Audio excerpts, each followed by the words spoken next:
good afternoon, and welcome to today's webinar from the Allegheny Conference focused on women and minority-owned and rural businesses.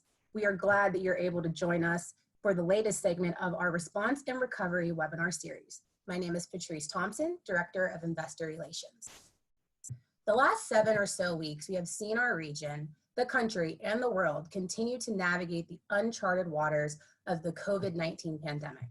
And during that time and into the future that's ahead, the Allegheny Conference is focused on understanding the needs of our Pittsburgh region and the variety of stakeholders and how we respond in real time with timely information.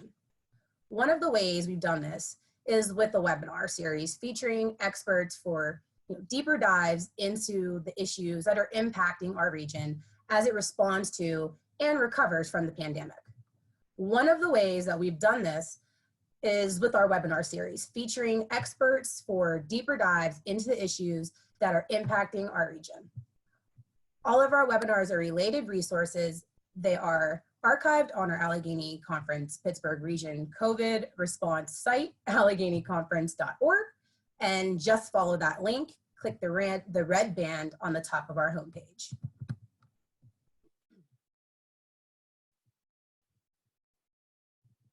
So today's webinar is about conversations, and it's not about a formal presentation. Today is all about, what to look forward to once we come out of that, COVID pandemic for minority and women-owned businesses, as well as rural businesses in our region and the impact. While their circumstances are unique, there's a lot of common ground for these business groups and what real risk that they are coping with more than ever right now. And our aim is to start a dialogue and to really just listen, not necessarily talk, to start this conversation and to get it going. So throughout this, please submit some questions, and towards the end, we will have our panelists answer them. I would also, like to thank our sponsors, Peoples, Giant Eagle, Highmark, and UPMC Health Plan for their generous support, which allows us to bring these webinars to you today, along with 300 plus members of the Allegheny Conference Regional Investors Council, which support, this makes it possible every day. So let's get it started. It is my pleasure, to welcome our guest presenters, Juan Garrett, Executive Director of Riverside Center for Innovation, Presley Gillespie, President of Neighborhood Allies, and Flynn Schlicht, Director of the Center for Women's Entrepreneurship at Chatham University. We will be hearing from them individually as we invite each to give, a boots on the ground assessment of their current situation, including some, pain points and concerns that they are hearing. We hope that their insights will help surface possible solutions and assist with some of the, situations that we were trying to figure out and resources that we were trying to get throughout the community. So please feel free to submit questions, suggest throughout the presentation, and we will address as many as possible that we can today. So let's begin with Juan Garrett from the Riverside Center for Innovation, a not-for-profit economic development organization based on the North Side, but more broadly supporting small businesses and Pittsburgh and beyond in the region. So welcome, Juan. I hope all is well. Thank you for being here. Thank you, Patrice. Yes, my name is Juan Garrett. I'm the Executive Director of Riverside Center for Innovation, and we do focus on small disadvantaged businesses throughout southwestern Pennsylvania. So I look forward to the conversation that we're going to have today, and please send in the questions and so we can answer as many as possible today. Thank you. So just to get it started, Juan, you and your team work with so many businesses in different sectors and industries. What common challenges do you see as you're out there with some of your programs? Okay, so today, COVID-19 has really affected many of the small minority-owned businesses throughout southwestern Pennsylvania. The biggest challenge that we have today is many of those firms were trying to navigate the system for the PPP loans, and that we're struggling being able to understand what does that ecosystem look like. Many of them, as we've been surveying them, have reached out to their lenders, and unfortunately their lenders did not respond back to them, as we've been seeing in many of the articles that are here. Some of the other challenges that we see, that a lot of our firms, they were in the process of having several contracts. And so a lot of those contracts have stopped.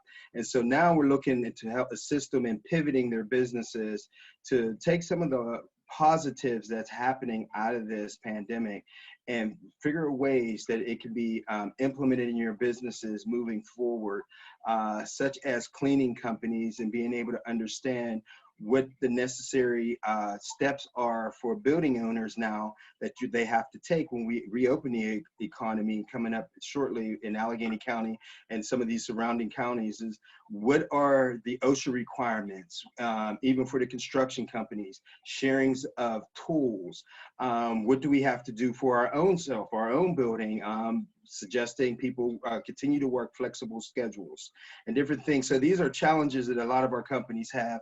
And then some of the other things that we're introducing to them is some of these tech tools that are out there so that their companies can thrive as we begin to open up our economy.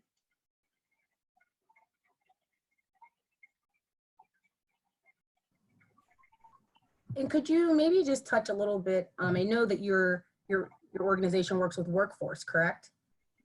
A little. A little. Is there any concern that you have possibly, just looking at everyone going back in the pandemic for, looking at the work-wise, just besides some of those things that you've also just mentioned, but any other crucial parts? Sure. Some of the issues that we have is many of our small businesses, a lot of their employees, a lot of the small businesses really are sole proprietors. So for one, there was a funding program in structure for them. So a lot of them had to apply, and their 1099 contractors had to apply for the unemployment. The biggest challenge is going to be the additional $600 per pay, bringing and retaining those employees coming back. As you can see, it's been being talked about nationally as well. How do we get our companies to get back in business and bring those employees back and get them ready to go? So some of the things that we're trying to do is, as people are preparing, I'm just going to suggest to all small businesses, actually, you need to take a step back because we're not quite sure what's going to happen over the next several months, and work with any of the local small business development centers as far as Erie, Pennsylvania, and Gannon, and St. Francis, and St. Vincent's, Chatham, Women's Enterprise, locally here, Pitt, and Duquesne. All companies should go in and reevaluate their cash flows. As we look at what's going to happen with these, the criteria and the social distancing moving forward, if you're a restaurant, you have new break-even points.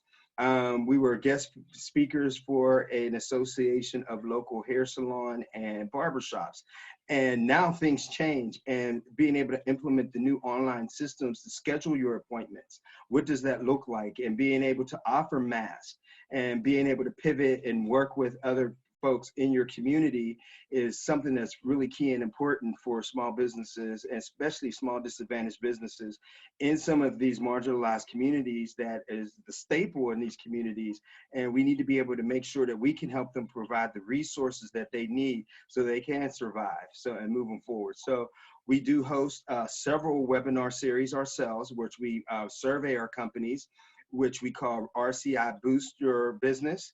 And there's several webinars today. Later this afternoon is teaming and joint venturing, and being able to understand there's some very unique stories that we have out there, where such as a corner market store, which is a staple in one of the lower minority communities, being able to collaborate with some of the delivery services to deliver food to some of the seniors and different things to individuals so that they can still be able to participate.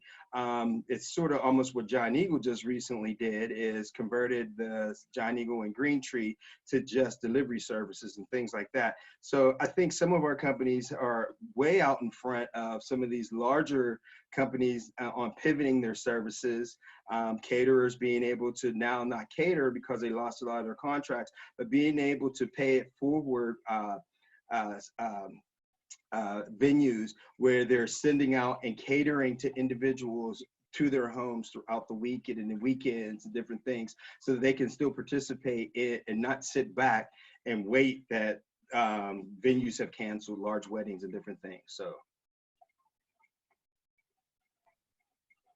Wonderful. And could you maybe just highlight an example of some work that you're doing outside of Allegheny County? Sure. Right now, we offer Kiva Pittsburgh. Kiva Pittsburgh is responsible for Western Pennsylvania. So we've been out promoting the Kiva through our business network, through what we call the Southwestern Prep. And so I've sent out to many of the other agencies and community development organizations in that association to promote the prep into their communities. And we have noticed that our Kiva lending program has increased. Typically, we do 13 loans in a month. Between March and April, we noticed a significant increase. We've accepted almost 80 applications in for the Kiva loan program, and all are in Allegheny County. Several are outside of Allegheny County to help those little small businesses on those main streets to be able to apply for those funds. Some of those companies, as the larger banks, which we were hearing, wanted to target their larger customers, but Kiva was really targeting the smaller mom and pops throughout the community up to $15,000. And so, that's important to a hair salon or a corner store or a little small restaurant that's on these main streets in Washington County, down in Uniontown, and then out there in Westmoreland County. So Kiva has been one of the biggest ways that we've been able to help out in the community. And we've now been able to push several of our webinars out throughout a network and using social media avenues. So we're noticing that we're starting to collect people from outside of Allegheny County so that they can help benefit themselves.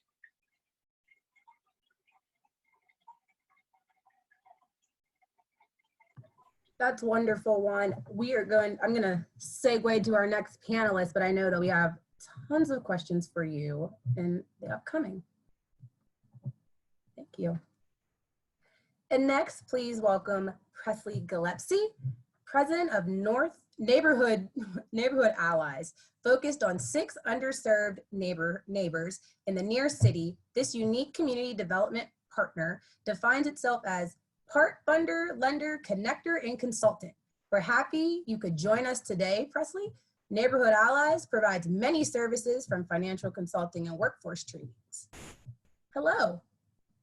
Hello and good afternoon, Patrice. Good afternoon. How are you doing? I'm doing fantastic. I want to thank you guys, the Allegheny Conference, for convening this forum. I think it's critical, and I think these types of communications are critical, and particularly at this time. So I'm appreciative of the opportunity. We're so happy to have you. Absolutely. Let's just dive into it. Neighborhood Allies, as you mentioned, is a really multifaceted community development intermediary.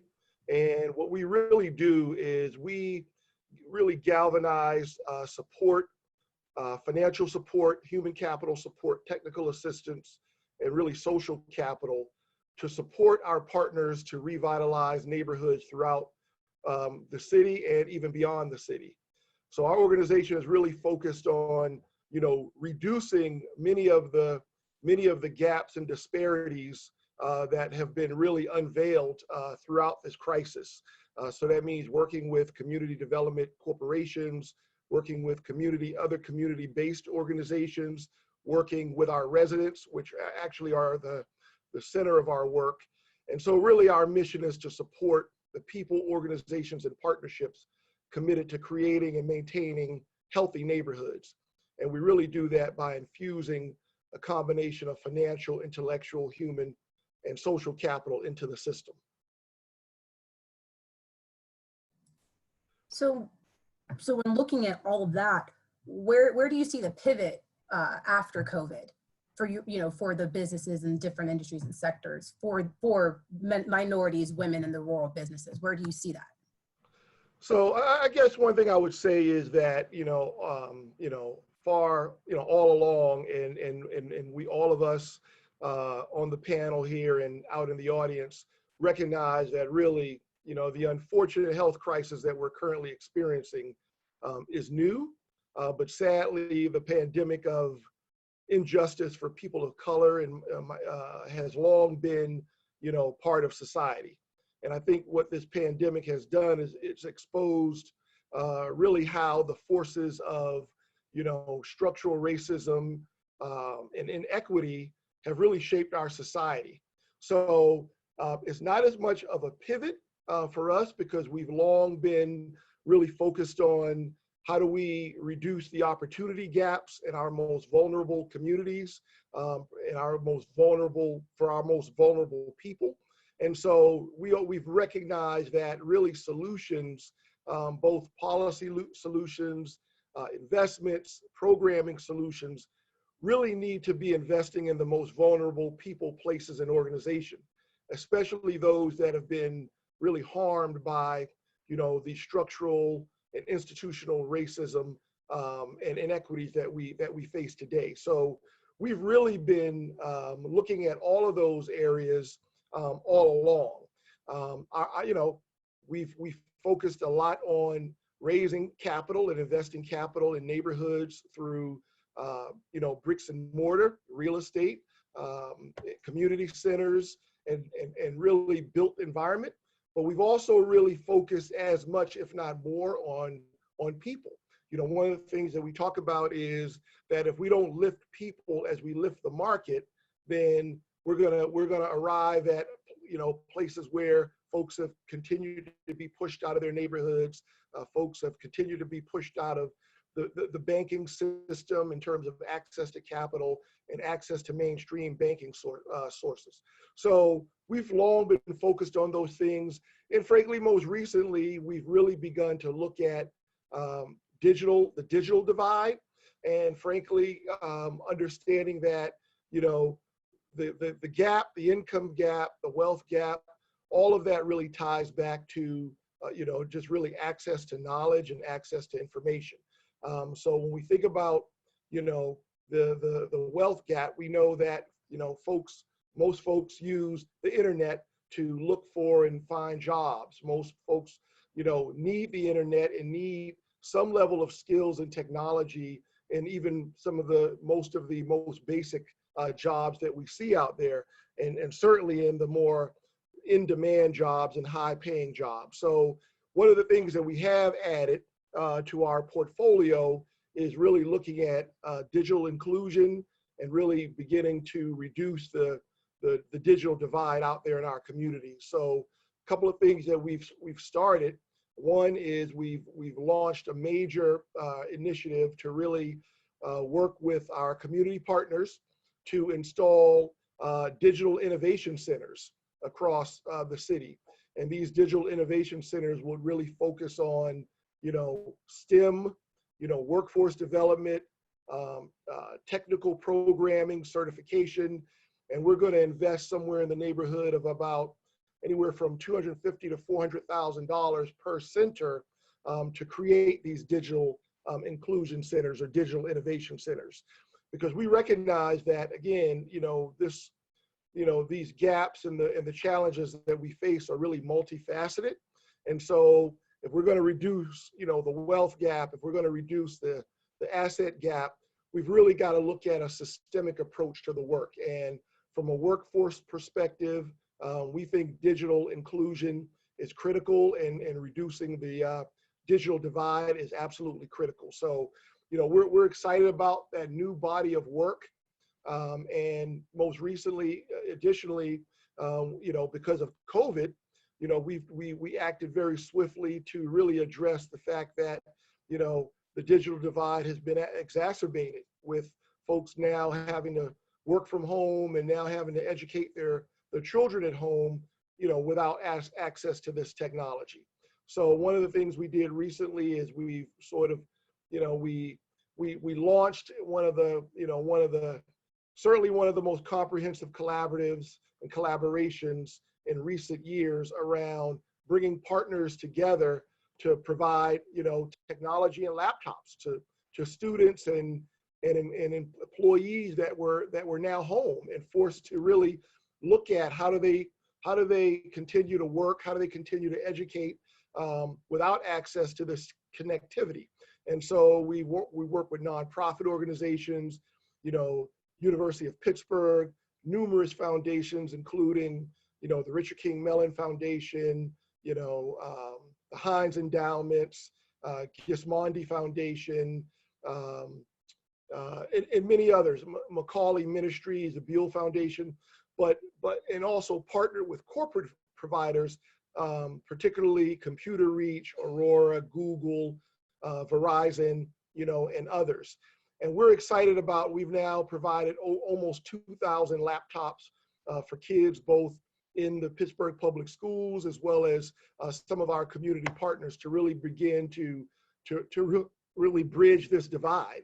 And we think those are the types of things that, you know, are going to become more and more necessary in our work as we continue to really reduce some of these gaps and reduce, you know, the barriers and disparities throughout.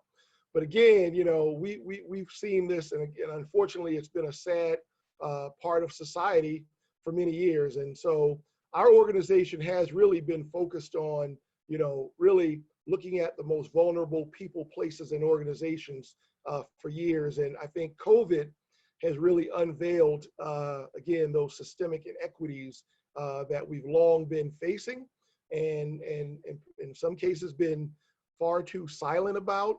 And now we're really, you know, we're really forced to address those if we really want to look at reimagining a new future. And then one last question that I had was specific programs that Neighborhood Allies or other partners you know about implementing to help those that were not successful with the disaster funding programs like PPP? Could you just touch on that? Absolutely. So, you know, as soon as it was announced, we knew that, you know, first of all, we knew the future of our small businesses and nonprofits were very vulnerable. And so we knew that, you know, the economic devastation that we were already seeing in our neighborhoods and under-resourced communities, you know, would be profound and long-lasting, with, frankly, predictable increases in poverty, unemployment, and even poorer health outcomes. So we knew that once the PPP was announced, we needed to really look at it and act quickly. And we recognized that the system was not set up to reach the people that were most vulnerable. I think that's truly played out as we've seen things unfold. So we galvanized an incredible bank partnership. Got to give kudos to First Commonwealth Bank that stepped up to partner with us. And we provided technical support and really heavy lifting to help organizations package up their applications. And both at First Commonwealth agreed to, you know, process those applications. And we also knew that many of the most vulnerable small businesses did not have conventional or commercial banking relationships. So we knew that absent this type of intervention and really targeted support, that folks would be left behind. And so that resulted now in helping over 20 small businesses in our communities, including nonprofits, secure forgivable loans somewhere in the neighborhood of, you know, 1.5 million. And what we're really excited about is that most of those loans averaged under $77,000. So these were not big loans, and these were not big businesses. This resulted in them being able to retain or rehire over 120 employees with an average of less than 8 employees per business. So, and also almost 70% of those organizations were either minority or women-led. So we're really excited, and we think that proves that this level of intervention was required. We are also looking at how do we help organizations in future rounds of the PPP, and frankly, access other types of capital. And I think, again, it really unveils a systemic challenge that we have in terms of, you know, making sure that our system and our small businesses and our nonprofits are both resilient, and that we even raise the level of capacity to be able to participate and take advantage of these types of resources. We know that we're at a point in time where, you know, a couple of things we know for certain is that, you know, uncertainty is really part of our current reality.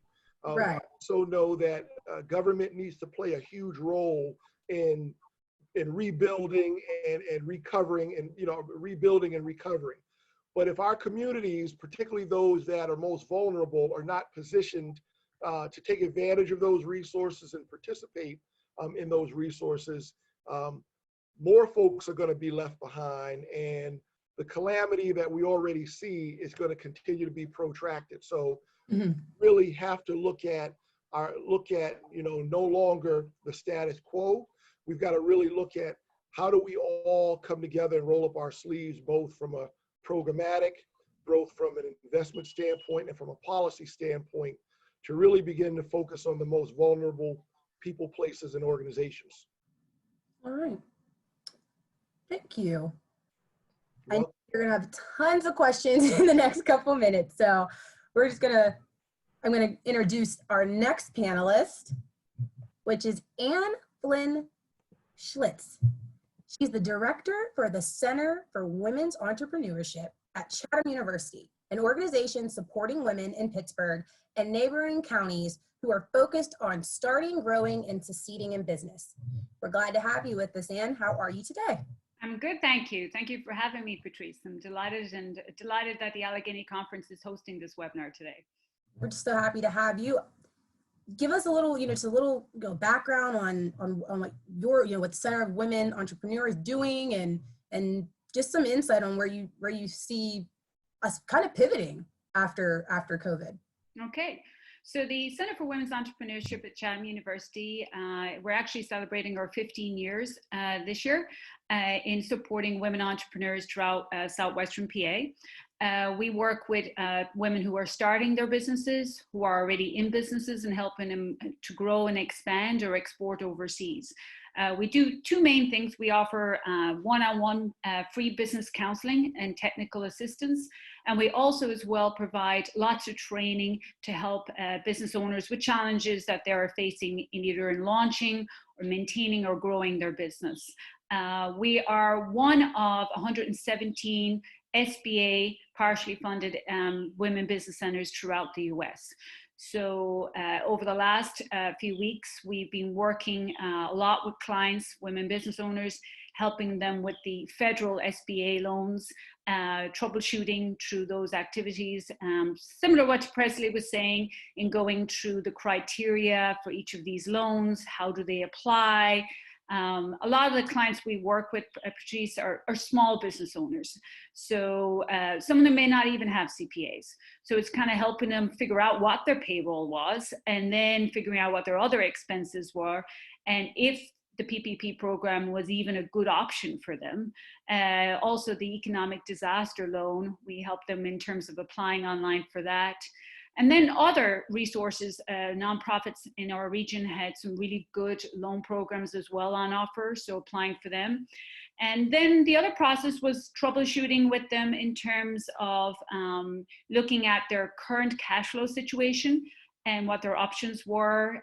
We talked a lot about stop the bleeding. If there's no revenue coming in, we have to stop money going out. So where could we make cuts, and where the business could pivot? Not all businesses can go online. So there were some that had to really think about what their options were for the immediate future and then going forward.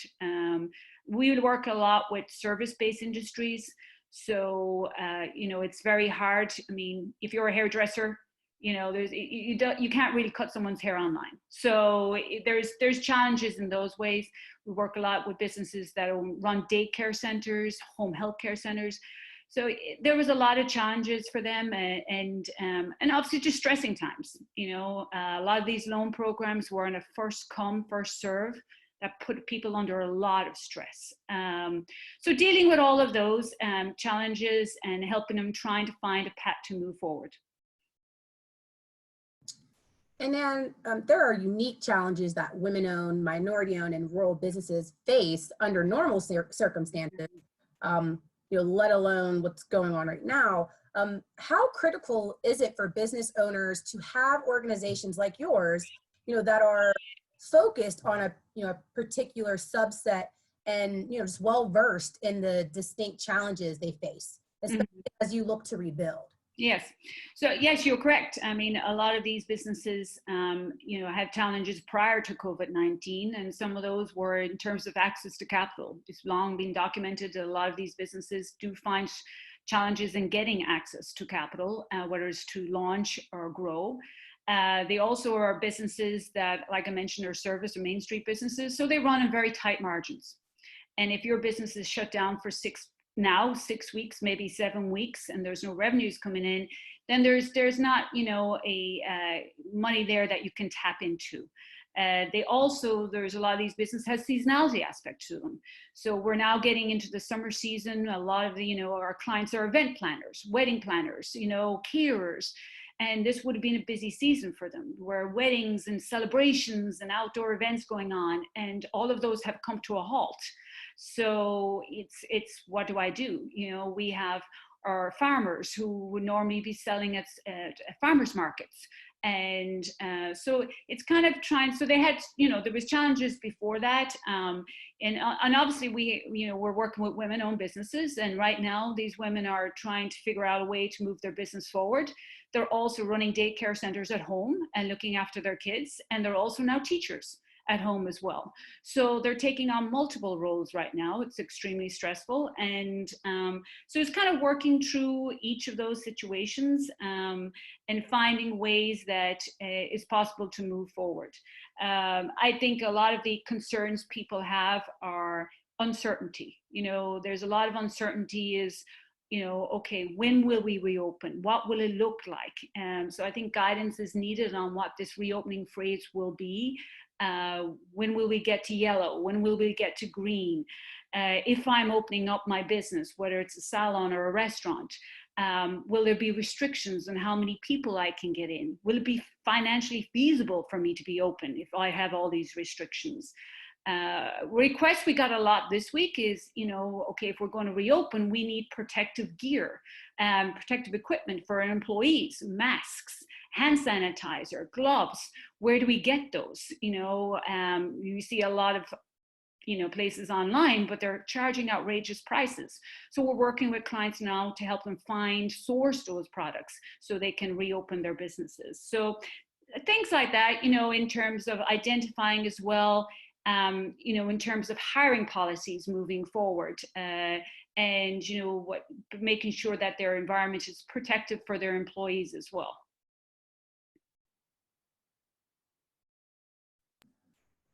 Wonderful, thank you, Anne. You're welcome. And I should mention as well, in terms of training, so we do a lot of different training workshops to address these issues, mostly through webinars right now, like yourself.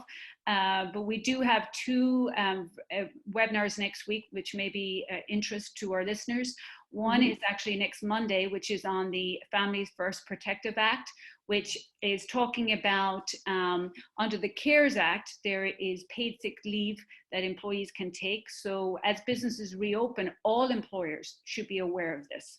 That employees are entitled to this paid sick leave if they find themselves sick from the pandemic.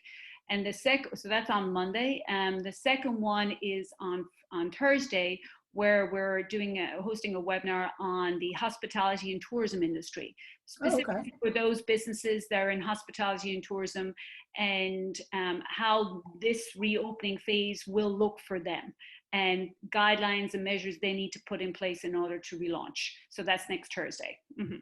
Wonderful. Thank you, Anne. You're welcome. I'd like to thank everyone for participating. I'd like to introduce my colleague, Larry Helsham, Governor Affairs Associate with the Greater Pittsburgh Chamber of Commerce, one of our affiliates with the Allegheny Conference. Larry's going to open the floor for some questions, suggestions, input. So Larry, the floor is yours.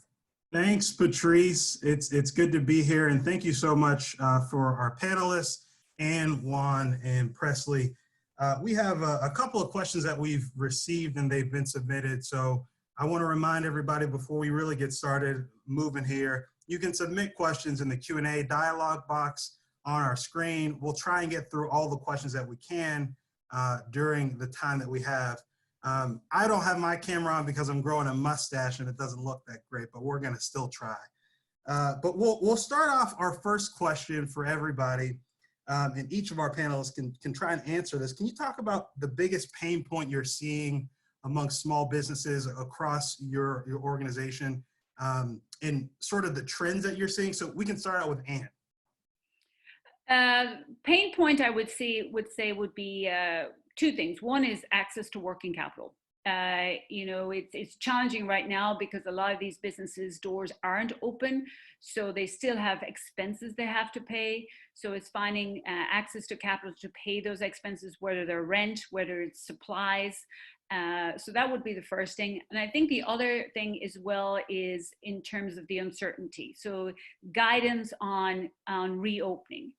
So people they know what to be prepared for in the different phases that are going to be happening over the next few weeks and few months. Mm-hmm. Okay. Thanks, Ann. Juan, what about you? Sure. Some of the challenges that we're hearing are several things. One big challenge that a lot of the minority firms are concerned about is testing. They're worried that, especially the group of association of the hair salon and barbers, because they have that one-on-one interaction with individuals, and the testing they're concerned about. And then some of the companies that we interview, even considering our own staff, is concerned about testing and wanting to know who's doing any of this. And so I'm going to send another shout out to Ann for really putting on a webinar for that Monday. I think all businesses should look into that because that is going to be a challenge for some of their employees and their concerns. One of the other challenges that Ann hit, no, it was Presley, I believe, when he was talking about technologies. One of our colleagues down in Greene County has been talking about, we talk about digital divide, but in many of those rural communities surrounding outside of Allegheny County, they just have a challenge with even internet connections. So when there are these businesses, we're having these webinars for them. That's one of the challenges that we're hearing, that people can't access these webinars because they don't have the appropriate internet connection in these rural counties. So that's a huge challenge. One of the other challenges, again, with Ann said, is definitely access to capital. We have a workshop on Friday with Dollar Bank, because one of the questions that we've been being asked by some of our companies is, when the economy does reopen, how are the lenders going to look at these? How are they going to determine on their financial statements, for one, this debt that they selected? How are they going to make their opinions on adjusting this debt that we have? And most people, first thing they heard was a grant, but it's a loan first until you meet those minimum requirements on bringing back your employees. If your employees don't come back, you just get hit on your financial statements with debt. Now, when you need working capital, especially we're trying to provide for any of these contracts that are coming up, how is the bank going to look at that? Many of our minority and disadvantaged entrepreneurs already are behind the 8 ball on accessing capital. Now this adds another layer to them. So we're trying to figure those things out to help as well. Right.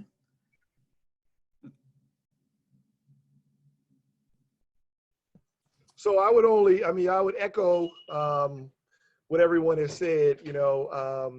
I think I bring a little bit of additional perspective as a former recovering banker. So I definitely understand the challenges that our small businesses face in terms of access to capital.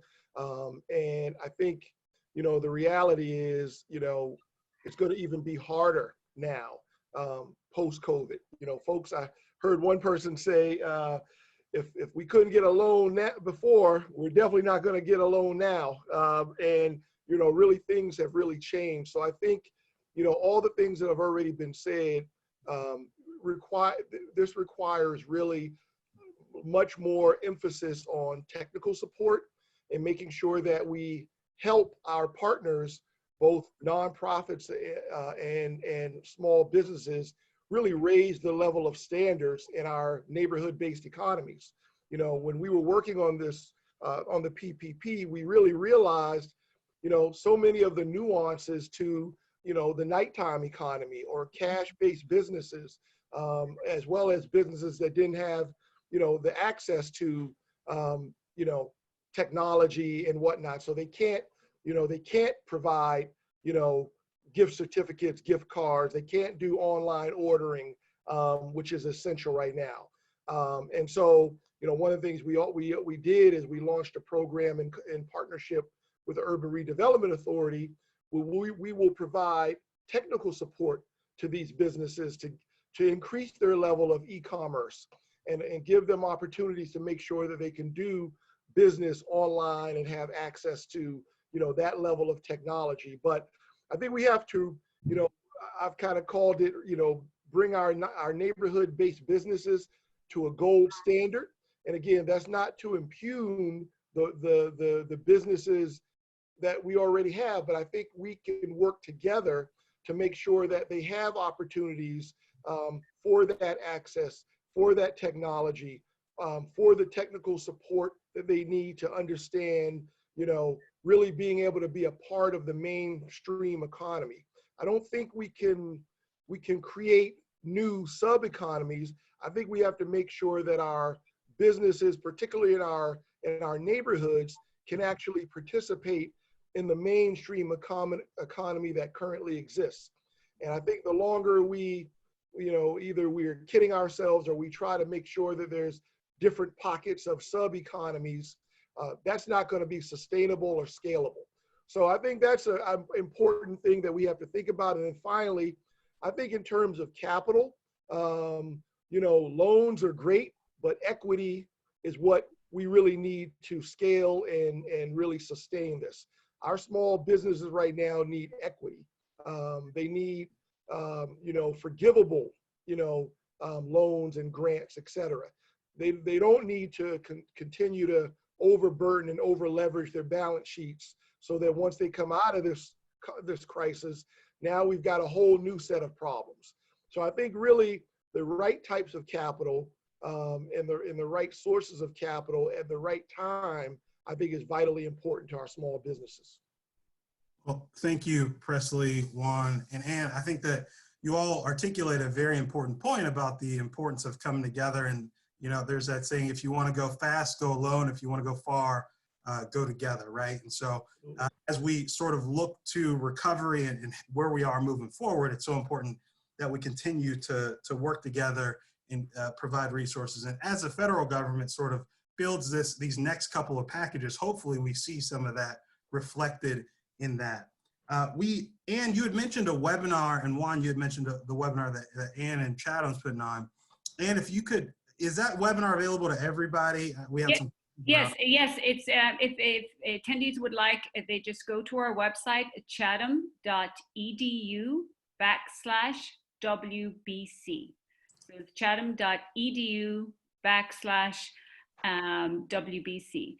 And that's next Thursday regarding the hospitality and tourism industry. And we'll be going through, you know, before, current, and after COVID-19, you know, what the guidelines will be in terms of reopening your business, structuring, and what's financially feasible for businesses. It's interesting, you know, we saw this week and at the end of last week where Georgia opened up reduced a lot of restrictions. Yet a lot of businesses haven't opened up because the restrictions that are put on them, like for 25%, it just wasn't financially feasible for them to reopen. So there's a lot of decisions that business owners will have to make. I think getting access to protective equipment, as Juan said, you know, for those who are working in service industries and that physically will be coming close.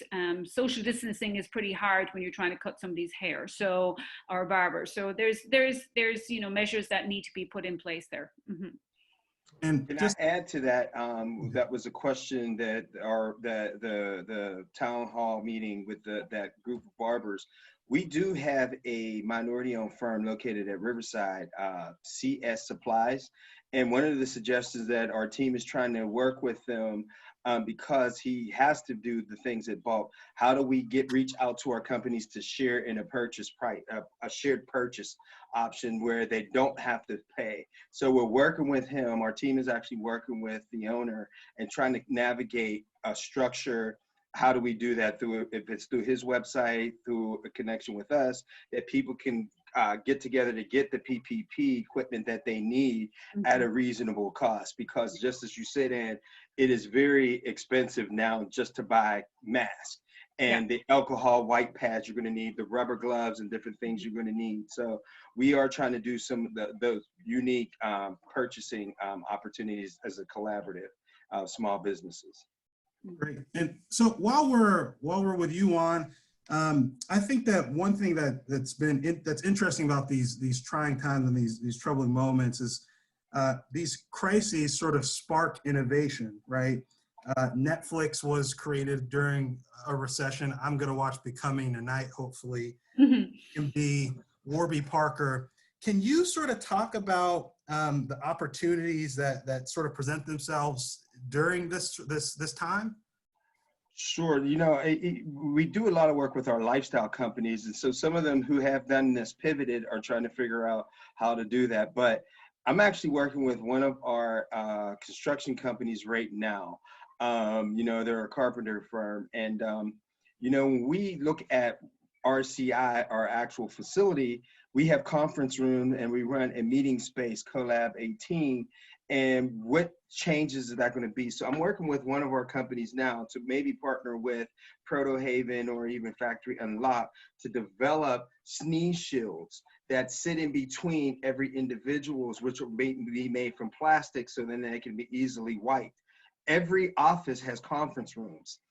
And that's a new product line that I'm working with one of our carpenter firms to be able to create that product for them and to be able to add that as a product line for them, because every office building, every company in Pittsburgh, in the nation, has conference rooms, and people will feel comfortable if they're at least mobile for at this time. They have these sneeze shields placed in between individuals.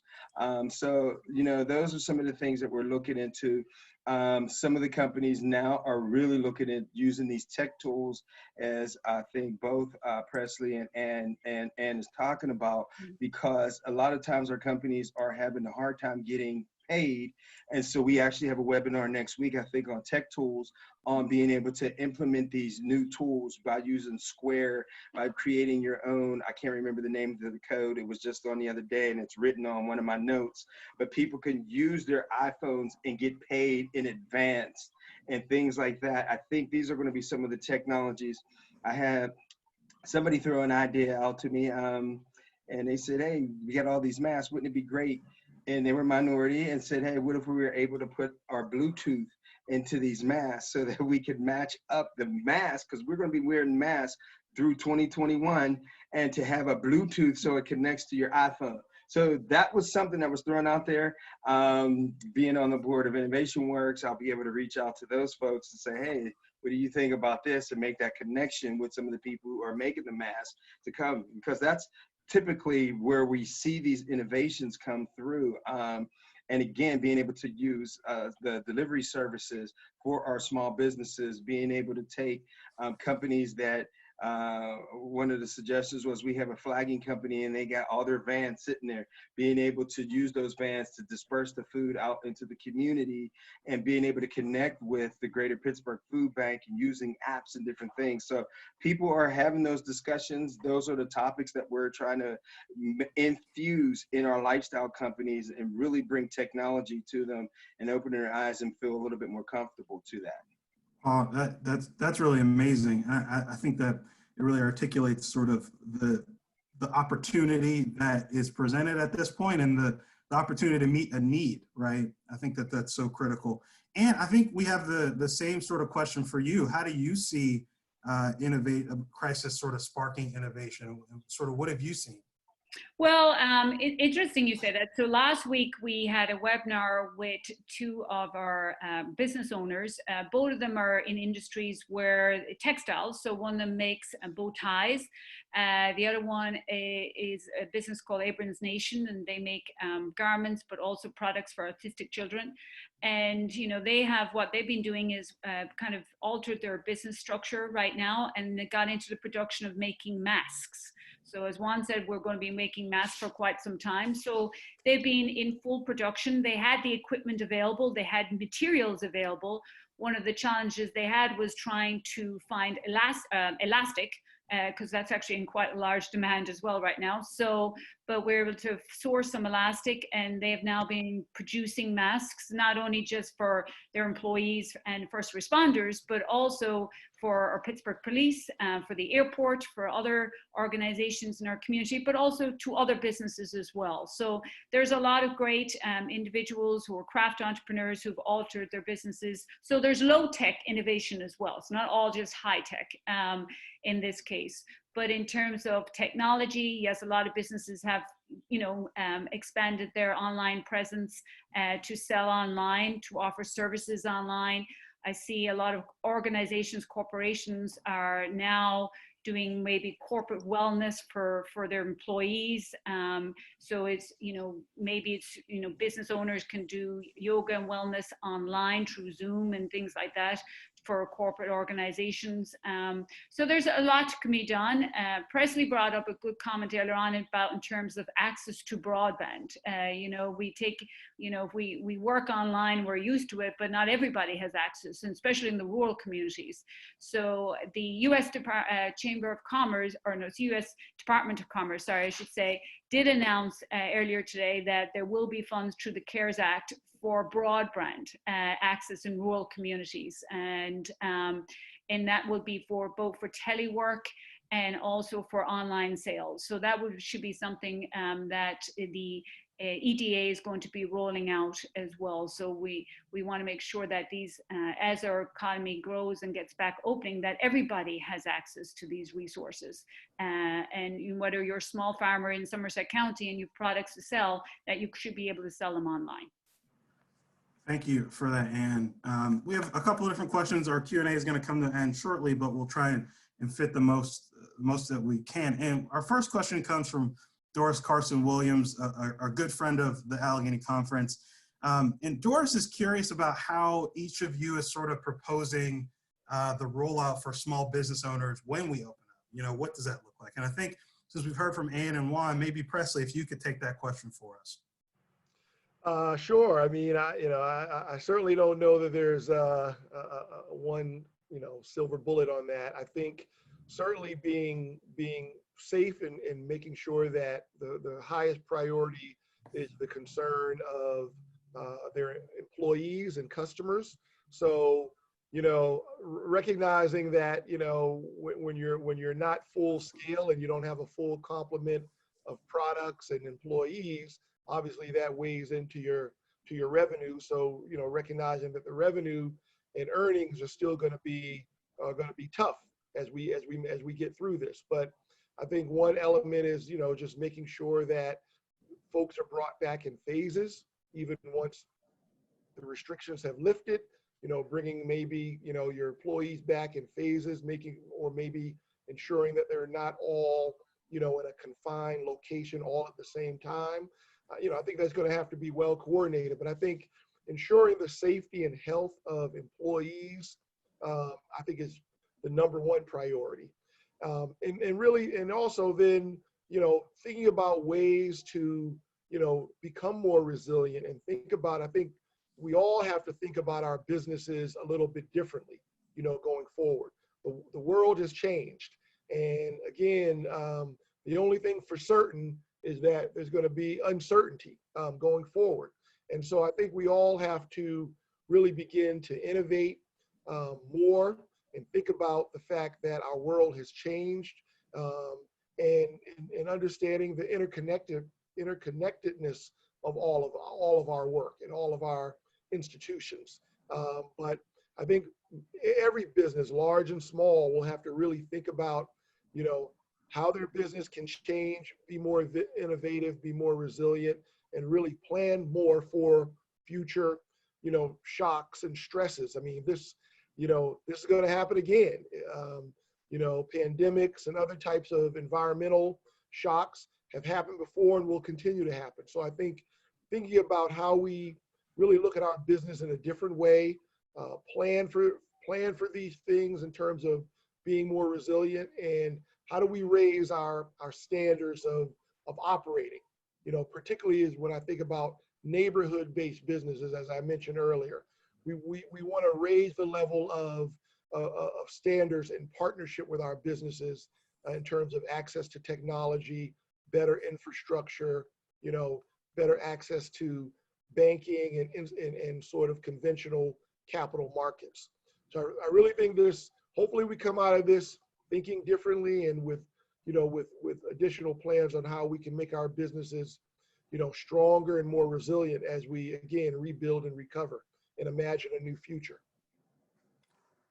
Now, thank you so much for the answer. And we sort of have we've not much time left, but we want to make sure we get to a couple more.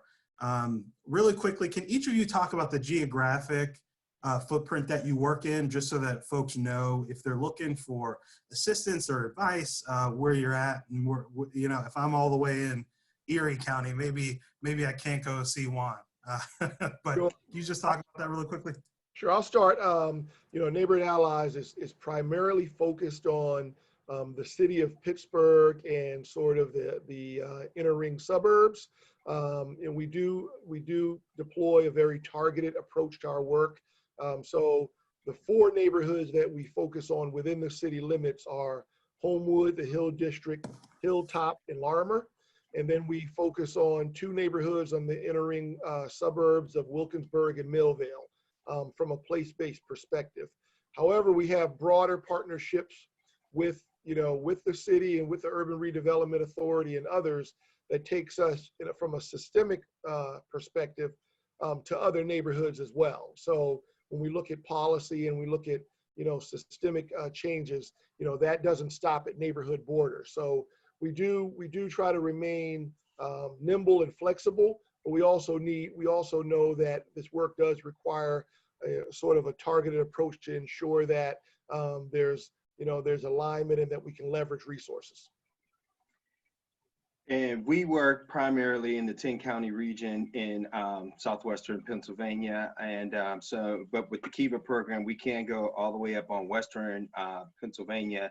And if anybody's interested in anything on Riverside, please become a member through our Diversity Business Resource Center. And that website address is DBRC Pittsburgh spelled out .org.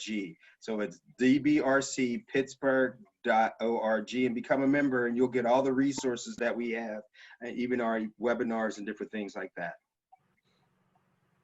Yes, and similar to Juan, we service Southwestern PA, the 10 counties. Prior to COVID-19, right now all our services are online. Either we're doing counseling on the telephone or via Zoom, whatever works for our clients. They're all free. All our training is free. Everything they can sign up for on our website, chatham.edu/CWE, Center for Women's Entrepreneurship. But you can also, like I said, our center is focused on supporting women entrepreneurs, but our services are open to everybody. So if there's anything we can do to help a business owner, we will definitely try and do that.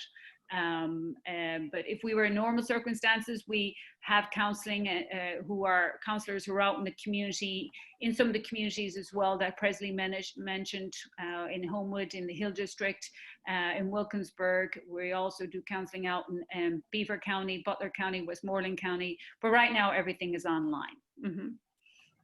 Thanks so much, Ann, Juan, and Presley. I'll pass it back to Patrice. This concludes our Q&A. But thank you so much for your questions, and we'll try and get answers to you if we didn't get to you. Thank you. Thank you. Thank you.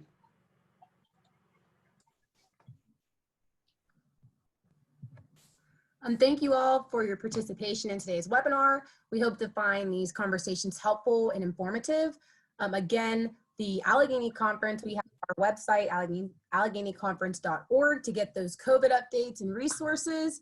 I would like to just thank our presenters, Juan Garrett, Presley Gillespie, and Flynn Schlicht, and our sponsors, Peoples, Giant Eagle, Highmark, and UPMC Health Plan. And be on the lookout for invitations to join our upcoming segments on the Allegheny Conference Respond and Recovery webinar series. Thank you all, and everyone stay healthy.